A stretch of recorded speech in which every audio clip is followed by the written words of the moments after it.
इस कार्यक्रम के प्रायोजक हैं महात्मा गांधी अस्पताल जयपुर। नमस्कार, A1 टीवी के खास कार्यक्रम हेलो डॉक्टर में आपका स्वागत है। मनुष्य के शरीर में बहुत सारे अंग अपना अपना काम करते हैं, पर सबसे नाजुक अंग जो होता है वो लिवर होता है। इसे जिगर भी कहते हैं। और लिवर को लेकर बहुत सारी बीमारियों को लेकर हमने पहले भी चर्चा की थी। गैस्ट्रोएंटरोलॉजिस्ट हमारे यहाँ आए थे, डॉक्टर सुभाष नेपालिया। लेकिन आज हम लिवर को लेकर एक बिल्कुल डिफरेंट पाथ पर जाकर, डिफरेंट रास्ते पर जाकर बात करने जा रहे हैं, और उसमें आपको नई नई बातें पता लगेंगी जो शायद अब से पहले आपने जानी भी नहीं होंगी। आज हमारे साथ हैं हेपेटोबिलियरी एवं लिवर ट्रांसप्लांट के एक्सपर्ट डॉक्टर शाश्वत सरीन, महात्मा गांधी अस्पताल जयपुर से, महात्मा गांधी मेडिकल यूनिवर्सिटी से। डॉक्टर शाश्वत सरीन का मैं स्वागत करता हूं और ये बताना चाहता हूं कि लिवर ट्रांसप्लांट के जो चंद एक्सपर्ट इस देश में हैं उनमें डॉक्टर सरीन एक हैं। डॉक्टर साहब, आपका स्वागत है A1 टीवी के दर्शकों की ओर से। लिवर को लेके हम बहुत सारी बातें पहले भी करते आए हैं, आज फिर करेंगे। लेकिन नई बात यह है कि पीलिया या सिरोसिस, लिवर कैंसर, बहुत सी बातें होती हैं, बहुत सी बीमारियां होती हैं, हेपेटाइटिस बी, सी। लेकिन सबसे पहला सवाल ये है कि आम आदमी अपने लिवर को स्वस्थ रखे कैसे? बीमारी हो जाए उसके बाद तो इलाज की बात सब करते हैं, लेकिन एक इसको कहते हैं जागरूकता की दृष्टि से मैं जानना चाहता हूँ, बताना चाहता हूँ कि आपके पास जब पैदा होता है बच्चा तो लिवर तो स्वस्थ होते ही है लगभग। बहुत थोड़ा एक बीमारी होती है बच्चों को, निमोनिया, पीलिया हो जाता है होते ही बच्चों को, लेकिन वो 10-20 दिन में नियो क्लिनिक में रखते हैं और ठीक हो जाता है, शायद टेम्परेचर में रखते हैं, ठीक हो जाता है। बाद में जो स्वस्थ लिवर होता है वो स्वस्थ ही बना रहे, बीमार ना बने, इसके लिए क्या करना चाहिए? पहली तरह से मैं आपको धन्यवाद, आभार प्रकट करता हूं कि आपने मुझे इस शो पे रखा। हम बात शुरू करते हैं कि लिवर को स्वस्थ कैसा रखा जाए। अब लिवर हमारा शरीर का एक ऐसा अंग है जिसका हम अगर देखें तो शब्द लाइफ से बना था लिवर। तो liver is very very important हमारे शरीर के लिए। तो उसको स्वस्थ रखने का रिस्पॉन्सिबिलिटी हमारे पर रहता है। जब पैदा होते हैं, आपने बिल्कुल सही कहा, तो हमारा एक बिल्कुल स्वस्थ लिवर रहता है। धीरे धीरे करके हम जो भी खाते हैं पीते हैं, शरीर पे इंसल्ट होता है, वो सब लिवर पे जाके डैमेज करता है। तो सबसे ज़रूरी बात जो मैं कहूँगा, पहले बचपन से अगर हम शुरू करें तो बचपन में हेपेटाइटिस बी का वैक्सीनेशन होना बहुत ज़रूरी है। हेपेटाइटिस बी इंडिया में 4 करोड़ से ऊपर लोगों को है। ये बिल्कुल वैक्सीन प्रिवेंटेबल डिजीज़ है और बचपन में सबको इसका टीका लग जाना चाहिए। Vaccine is 100% safe and should be given to everyone. 12 साल से कम की उम्र में सबको, और एडल्ट में भी सबको वैक्सीन लगना चाहिए। नेक्स्ट आता है, लिवर को स्वस्थ रखने के लिए हमें बहुत ज़रूरी है अपना वजन काबू में रखना। जैसे जैसे शरीर में फैट डिपॉजिट होता है, शरीर में हमने मोटापा बनता है, तो मोटापे का पहला असर लिवर पर होता है, क्योंकि जो हम खाते हैं वो सारा आंत के थ्रू अब्जॉर्ब होता है, खून में जाता है और खून के थ्रू लिवर में जाता है। वही लिवर से धीरे धीरे जब लिवर में फैट बनता है, लिवर के फैट से धीरे धीरे करके गॉल स्टोन बनते हैं, इंसुलिन डिपेंडेंस बन जाता है, डायबिटीज़ होता है, हार्ट डिजीज़ होता है।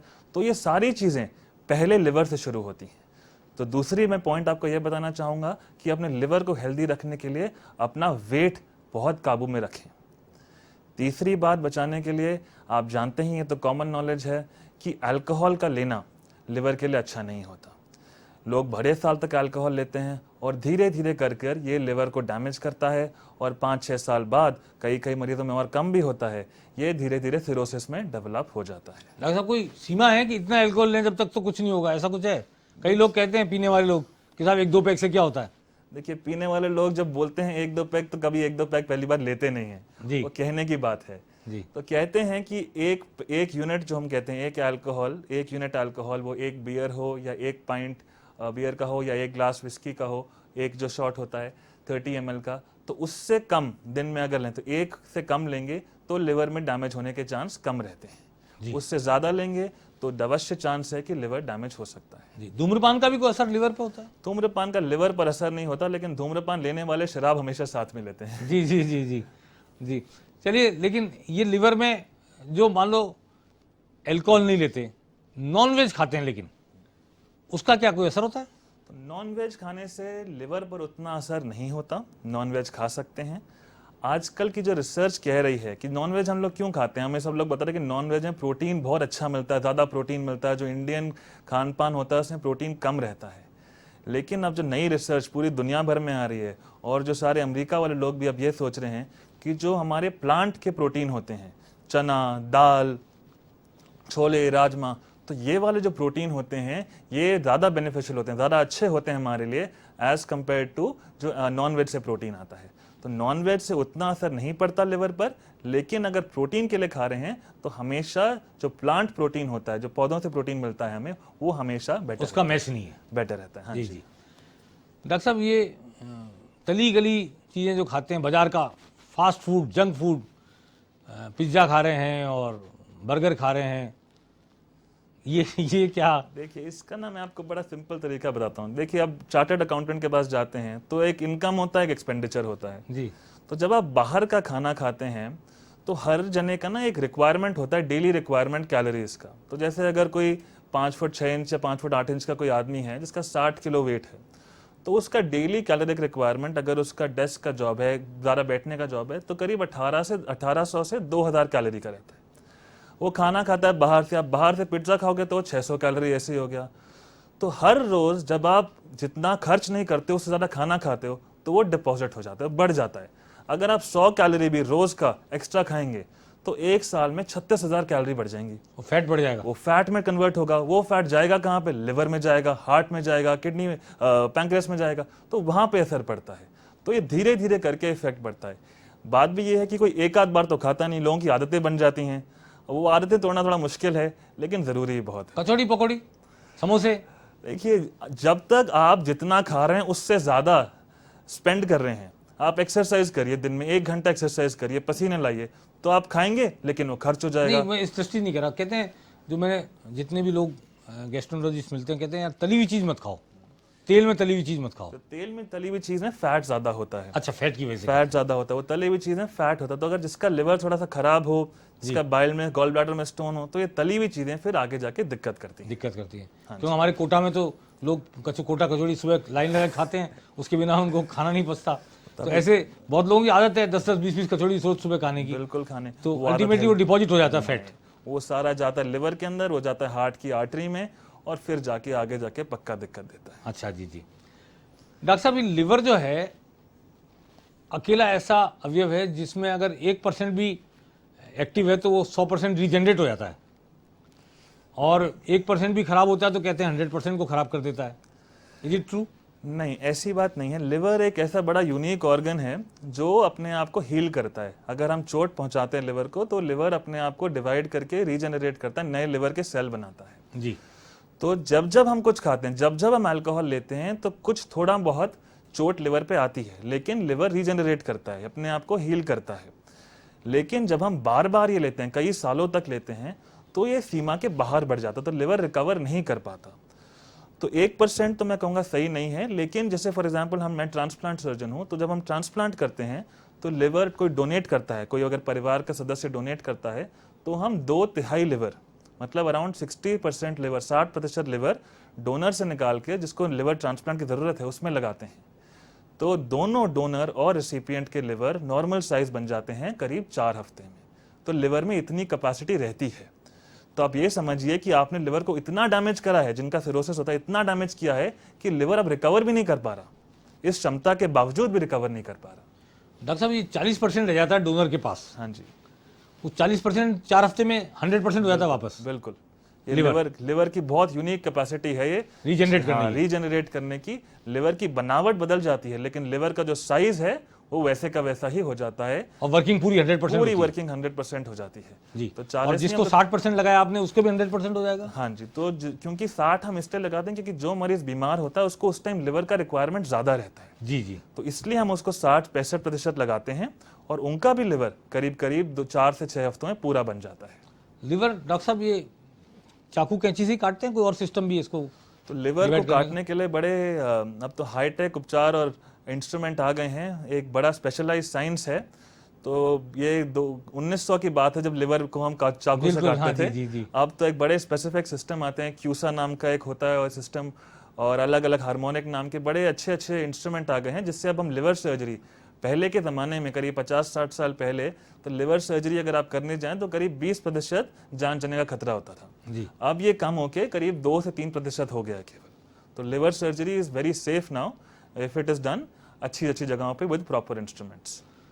डॉक्टर साहब, ये लीवर की सर्जरी की जरूरत किस स्टेज पर तय होता है कि ये रीजनरेट नहीं कर पाएगा जो बॉडी में रह गया है और अब सर्जरी करके ट्रांसप्लांट करना ही पड़ेगा? तो अगर हम ये बात करें तो उसको 2 हिस्से में हम डिवाइड कर सकते हैं। पहला हिस्सा ये है जिसको हम कहते हैं अक्यूट लिवर फेलियर।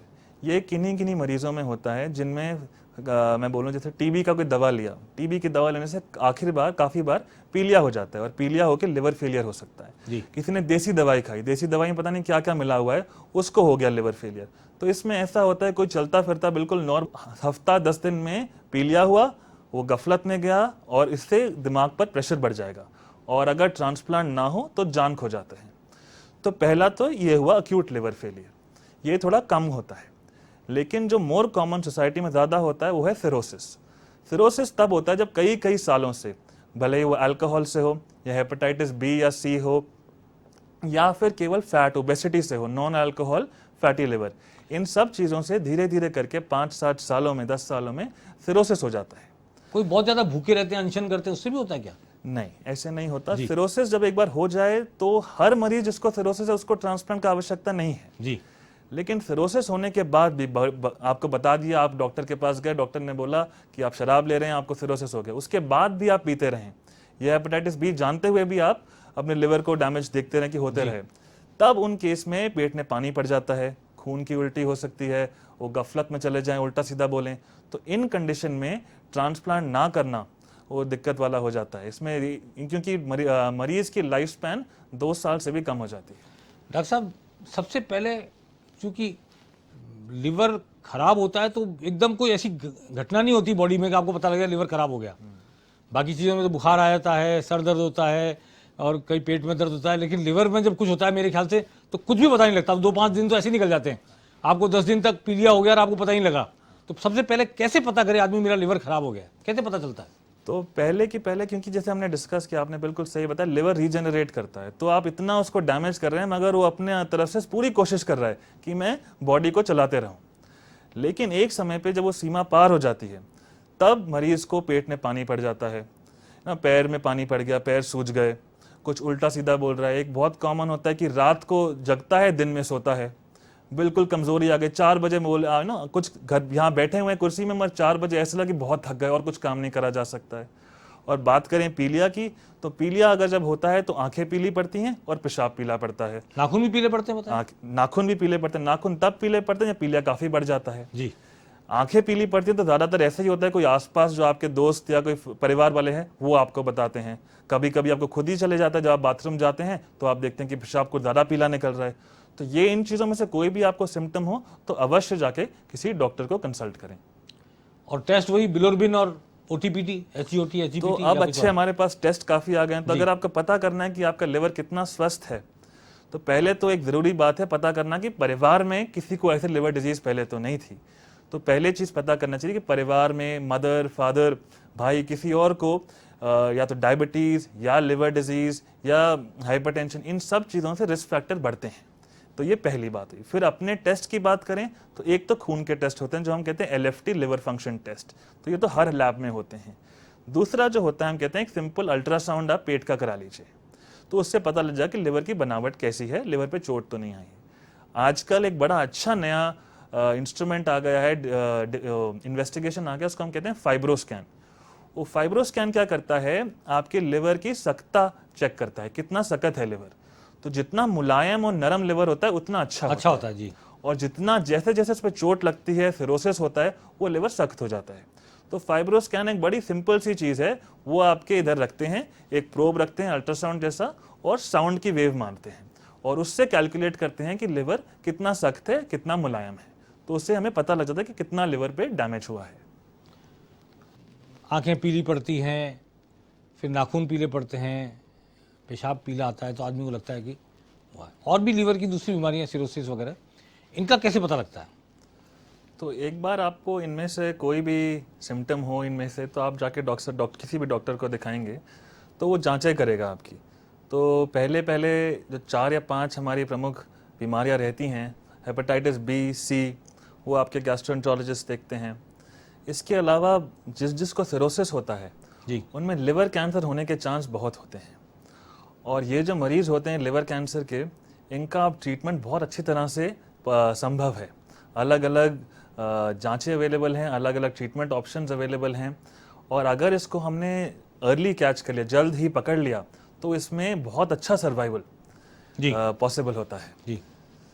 तो लिवर सिरोसिस ही कैंसर में कन्वर्ट हो जाता है? हाँ, तो जो मेजॉरिटी ज़्यादा से ज़्यादा जो होते हैं लिवर कैंसर बनते हैं, क्योंकि सिरोसिस में क्या होता है, फाइबर हो जाता है लिवर। हाँ, लिवर बार बार डैमेज होता है। जी, जब बार बार डैमेज होता है तो लिवर बार बार अपने आप को रिपेयर करता है।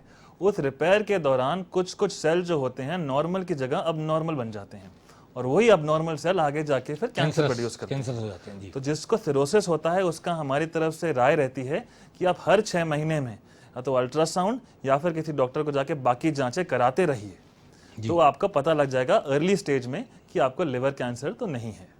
ये जो सिरोसिस होता है तो इसमें जैसे लिवर फाइबर का होता है तो पोर्टल वेन्स जो होती हैं वो ब्लीड करने लगती हैं, खूब खून की उल्टियाँ होती है, ऐसे जैसे आप बर्तन भर लो इतना खून निकलता है। बिल्कुल जी, बिल्कुल। तो इसमें यह रहता है कि जब एक बार बिल्कुल जैसे लिवर है ना, लिवर सारा जो आंत का खून है वो लिवर के थ्रू साफ होके फिर हार्ट में जाता है। जी, अब जब वहां पर एक रुकावट हो गई, आप समझिए आपको घर जाना है और वो रास्ता ब्लॉक हो गया, तो आपको घर तो जाना ही है, तो आप क्या करोगे, किसी बाईपास से लोगे, किसी और रास्ते से लोगे, तो शरीर में वो खून अब लिवर के थ्रू नहीं जा पा रहा, तो अलग रास्ता ढूंढता है। वो रास्ते कहाँ होते हैं? सबसे कॉमनली होते हैं हमारे खाने के रास्ते, फूड पाइप, ईसोफेगस के आसपास। धीरे धीरे करके जब लिवर का प्रेशर बढ़ता है तो पहले वो नसें बनती हैं, नई नसें, फिर वो नसें फूलती हैं, फिर जब प्रेशर और बढ़ जाता है तो वो नसें फूट जाती हैं। और क्योंकि ये बड़ा हाई प्रेशर सिस्टम होता है, बहुत हाई प्रेशर पे ये खून जा रहा होता है, तो जब उल्टी भी होती है, खून की उल्टी होती है या ब्लीडिंग होती है, तो ये बहुत बहुत ज़्यादा होती है। फव्वारा निकलता है, जैसे फव्वारा निकलता है और होते ही रहता है। बिल्कुल।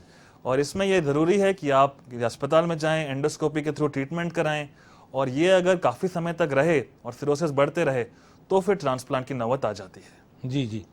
और वो ट्रांसप्लांट करें तब भी वो बाकी एहतियात तो रखने ही पड़ेंगे आपको। एहतियात रखने पड़ते हैं। ट्रांसप्लांट का ये रहता है कि सिरोसिस में और लिवर कैंसर में एक बार हमने ट्रांसप्लांट कर दिया और ट्रांसप्लांट सक्सेसफुल हो गया तो एक बिल्कुल नया लिवर बन जाता है जी। और वो नया लिवर एक बार ग्रो कर जाता है तो ये सारी दिक्कतें जो हैं, जो पेट में पानी पड़ना, हम सारे मरीज, लिवर वाले मरीज को बोलते हैं कि आप नमक नहीं खा सकते हो, नमक बंद करना है, ये नमक खा सकता है, मरीज नॉर्मल खाना खा सकता है, पीलिया रिवर्स हो जाता है, पेट में पानी, पैर में पानी, ये सब चीज़ें रिवर्स हो जाती हैं। पोर्टल हाइपरटेंशन जो है, जो खून की नसें फूली हैं, ये भी रिवर्स हो जाता है। डॉक्टर साहब, लिवर को जब आप नया लगाते हैं तो कौन दे सकता है लिवर? ब्लड ग्रुप में दे सकते हैं, सेम ब्लड ग्रुप में ही फैमिली मेंबर दे सकता है, कौन डोनर हो सकता है? तो अगर आपको ट्रांसप्लांट की आवश्यकता है तो आपको 2 जगह से ऑर्गन मिल सकता है। पहला तो ये होता है कि जो मृत्यु के बाद अपने ऑर्गन डोनेट करते हैं जी। तो हम अनफॉर्चुनेटली हमारे प्रदेश में, हमारे देश में बहुत कम लोग ऐसे हैं जो आगे बढ़ के लिवर डोनेट करते हैं, बाकी अंग डोनेट करते हैं। तो इसमें एक चीज़ मैं बताना चाहूँगा आपको, हमारी राजस्थान सरकार का एक बड़ा अच्छा इनिशिएटिव है कि अब से जब आप अपना ड्राइविंग लाइसेंस बनाना चाहते हैं तो आपको एक बताया जाता है वहाँ पे कि अगर कोई दुर्घटना घटे तो क्या आप ऑर्गन डोनर बनना चाहते हैं।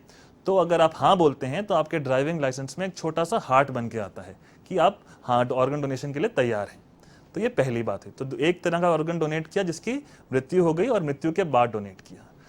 अगर अब यहाँ पे ये रहता है कि लोगों को ऑर्गन ज़्यादा चाहिए होते हैं, बहुत सैकड़ों लोगों को ट्रांसप्लांट का ज़रूरत है लेकिन ऑर्गन नहीं है, तो इस कंडीशन में परिवार का कोई सदस्य, कोई भी रिलेटेड हो, मदर, फादर, बेटा, बेटी, कोई कजन ब्रदर हो, कोई भी खून के रिश्ते में हो, वो आगे बढ़ के लिवर डोनेट कर सकता है। जी। कुछ रिक्वायरमेंट ये रहती है कि वो 18 से 50 वर्ष के बीच में हो, कोई और बीमारी उसको ना हो, खुद को डायबिटीज या खुद को हाइपरटेंशन ना हो, कोई मेजर सर्जरी पहले ना हुई हो, तो वो आगे बढ़ के लिवर डोनेट कर सकता है। ब्लड ग्रुप भी सेम होना चाहिए? बात करी, हाँ, आपने ब्लड ग्रुप की बात करी, तो अब ब्लड ग्रुप अगर आपका for example B blood group है, आपको लिवर की ज़रूरत है, तो आइडियली हम ये बोलते हैं कि ओ ब्लड ग्रुप जो किसी को भी दे सकता है, पॉजिटिव या नेगेटिव का फर्क नहीं पड़ता। तो अगर मेरा बी पॉजिटिव है तो मैं बी ब्लड ग्रुप से तो ले ही सकता हूँ और ओ ब्लड ग्रुप से भी ले सकता हूँ, AB से भी ले पॉजिटिव या सकते हैं? नेगेटिव। AB से? अब ये हुआ है कि लास्ट पिछले 10 साल में हम और आगे बढ़ गए हैं। तो लिवर ट्रांसप्लांट पहला 1963 में हुआ था, तो अब अगले पिछले 10 साल में हम और आगे बढ़ गए हैं कि अब हम खून की सफाई करके अगर ब्लड ग्रुप नहीं भी मिलता है तो किन्हीं किन्हीं मरीजों में जिनका रिस्क थोड़ा कम है हम non blood group match transplant भी कर सकते हैं। जी जी, ये तो बहुत ही नई बात बताई डॉक्टर साहब आपने, क्योंकि ये तो धारणा है सारी आम जनता में यही है कि सेम ब्लड ग्रुप होना चाहिए और पॉजिटिव को पॉजिटिव, नेगेटिव को नेगेटिव। तो ये पॉजिटिव नेगेटिव का कोई फर्क नहीं पड़ता और दूसरा ब्लड ग्रुप भी हो तो भी इसको खून को साफ करके कर सकते हैं। थोड़ा सा रिस्क बढ़ता थोड़ा है, रिस्क बढ़ता है, प्रेफरेबल लेकिन- हमेशा यही रहता है कि सेम आसपास ब्लड ग्रुप का हो, लेकिन अगर जरूरत पड़े तो हम नॉन ब्लड ग्रुप का भी कंसीडर कर सकते हैं। जी जी जी। अच्छा, कोई आदमी मान लो ब्रेन डेड हो जाता है तो उसका लिवर निकालने के कितने घंटे के भीतर ट्रांसप्लांट हो जाना चाहिए?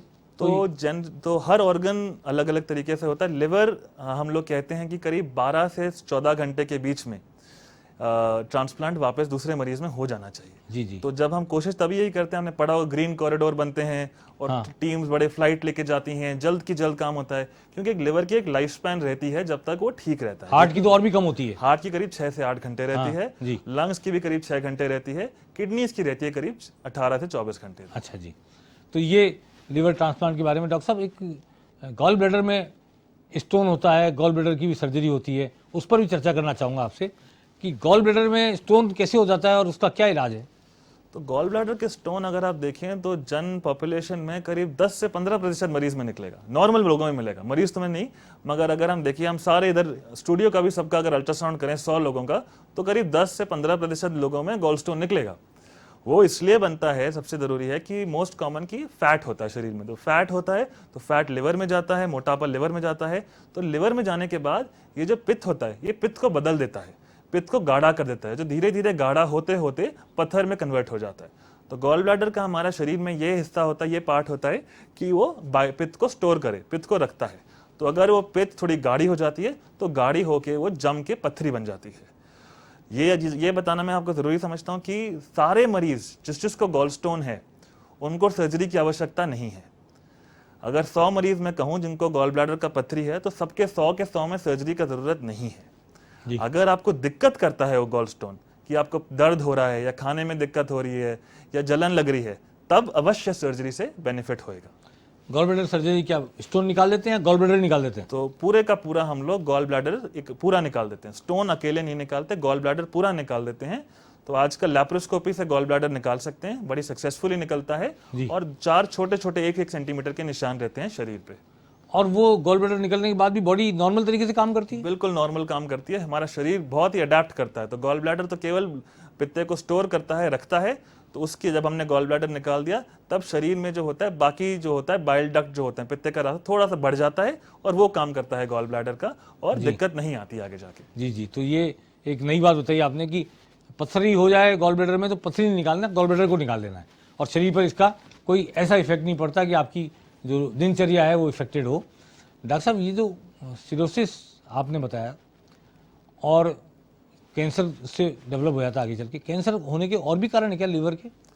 तो लिवर के दो का अगर हम सोचें तो सबसे जरूरी कारण तो सिरोसिस ही रहता है, क्योंकि जब जब चोट आती है वैसे वैसे लिवर के सेल डिवाइड करते हैं, वैसे वैसे सिरोसिस बन के कैंसर होने का है।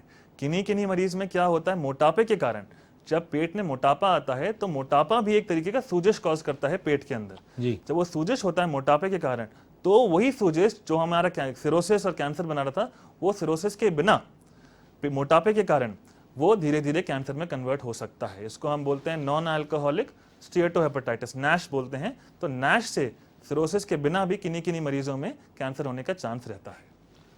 डॉक्टर साहब, ये तो आपने बता दिया कि लिवर को स्वस्थ कैसे रखें, बीमार होने से कैसे बचाएं।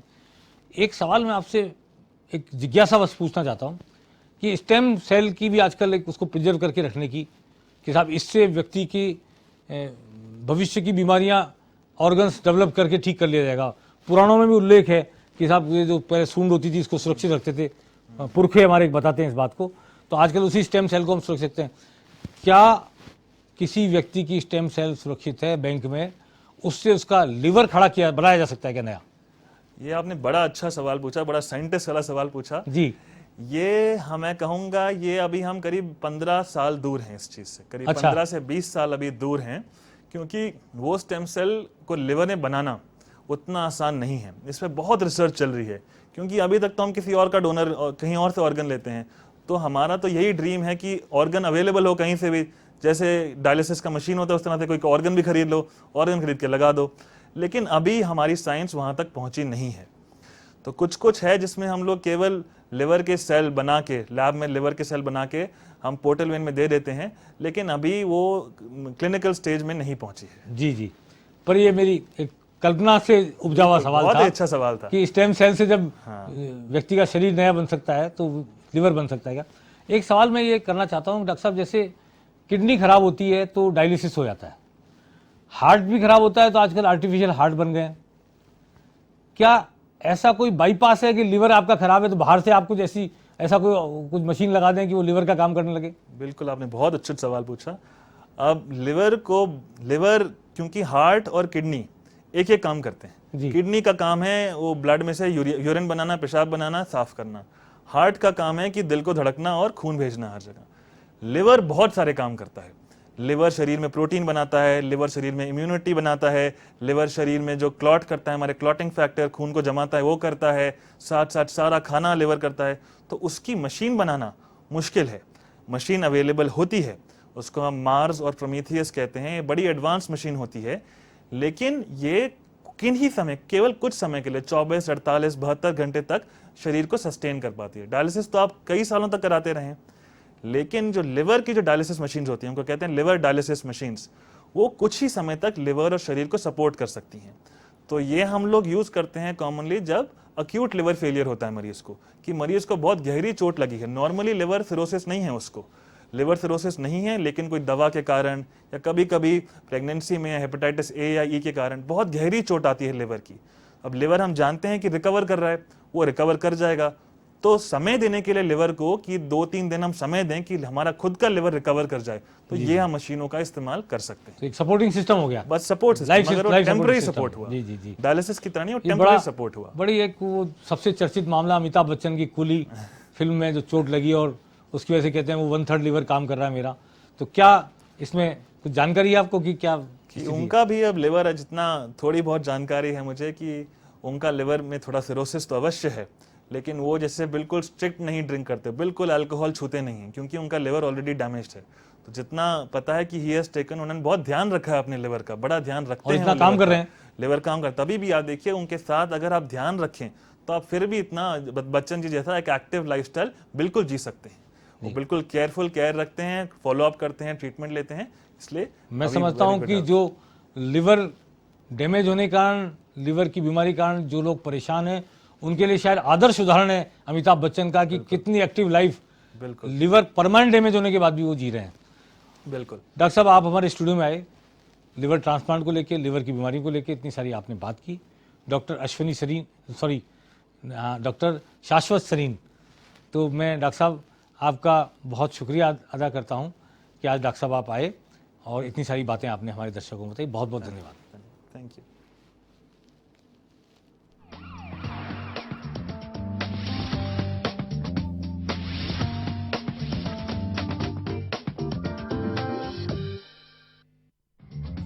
इस कार्यक्रम के प्रायोजक हैं महात्मा गांधी अस्पताल, जयपुर।